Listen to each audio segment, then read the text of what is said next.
Kikubor ki babnya Myntri Rangbah ke Jylla konrad ki sangma hene ka sngi ula Leit ban Jurip ke Ïing ke bala kemding haka sngi sa jan hasurok Thana hakandai lat hakaba wei ubriru ula kla no lasenran ye Myntri Rangbah ke Jylla de chief secretary uba DP walang DGP ke Jylla LR bishnoi bar kiwe ki he ki han kading ke bala kelang kala bamdu ye kene ke Ïing saumala hakaba dan buntli ki kudam bu mar bu mata bar kumjuru hakaba ke Ïing ke sem amit singhania ki shongkisa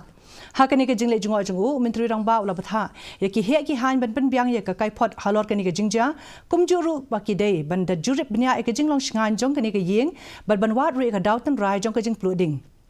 ula pentip ru ba on sa penlong ye ke jingalang jong ka kin hun Myntri ban ye Pluh jingmut halor kani ke jingja haka khat pratrik risau the departments, the fire service, the police, the administration, and NDRF, SDRF, and of course the armed forces, and a special mention to the armed forces who really supported us in this very difficult and complicated situation. And the community was also very supportive of us. At the same time,